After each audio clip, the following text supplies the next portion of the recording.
পঞ্চতত্ত্বকে আগে পূজন করতে হয়, তার সেবা অর্পণ করতে হয়।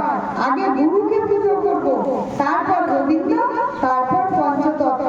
এবার গুরুকে যদি আমি ভজনা না করি, গুরু কর্ম যদি আমি না করি, কলিযুগে ভগবান শ্রীযুক্ত আমাদের গুরুদেব, কারণ গুরুর মুখে আমরা গোবিন্দের বাক্য শুনি, তার জন্য গুরু আমার কলির ভগবান।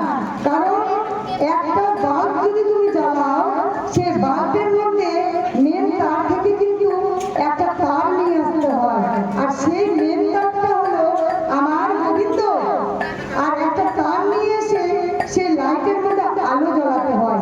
যে তারটা নিয়ে আসে সে তার হলো গুরুদেব, আর যে লাইটটা জ্বলে সেটা হলো তোমার হৃদয়ের বাল্ব, যেটা গোবিন্দ আর গুরুদেব মিলে স্ফুটিত করে।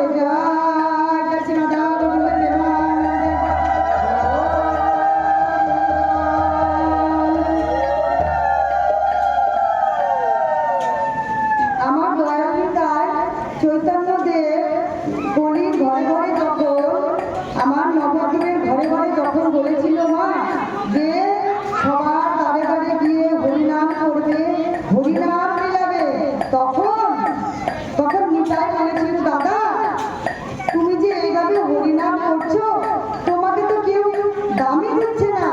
তুমি হরিনাম বলছো, সবাই তোমাকে বাজে বাজে করে গালাগালি দিচ্ছে, তুমি দাঁড়ে দাঁড়ে ঘুরছো, সবাই দ্বার বন্ধ করে দিচ্ছে। আজ তুমি এইদিকে ঘুরছো, জগৎবাসীর লোক অন্যদিকে ঘুরে যাচ্ছে, তবু তুমি নাম ছাড়ছো না দাদা, এইভাবে কি তোমার নাম প্রচার হবে? আমার কানাই বলছে, দাদা আজ আমার জগৎবাসীর লোক শুনছে না, কিন্তু বলতে বলতে বলতে বলতে বলতে বলতে বলতে বলতে আমার গোবিন্দর বাণী একদিন আমার ভক্তরা ঠিকই শুনবে। আজকে 10টা পচা আমের সঙ্গে যদি একটা ভালো আম রাখা হয়, সেই আমটা খুব তাড়াতাড়ি পচে যায় না, আর 10টা ভালো আমের সঙ্গে যদি একটা পচা আম রাখা যায় না, সেই পচা আমটা একটু দেরিতেই পচে, কারণ ভালো আমের সংস্পর্শে সেও ভালো হতে চেষ্টা করে। 10টা চন্দন গাছের মধ্যে যদি একটা আম গাছ থাকে, সেই গাছটা আস্তে আস্তে আস্তে আস্তে চন্দনের গন্ধে পরিণত হয়। তখন সেই গাছটাকে আমরা বলি কি, এই গাছটা মানে চন্দন বাগানে হয়েছিল, আম গাছ হওয়া সত্ত্বেও এর গা দিয়ে কত সুন্দর চন্দনের গন্ধ বেরোচ্ছে মা।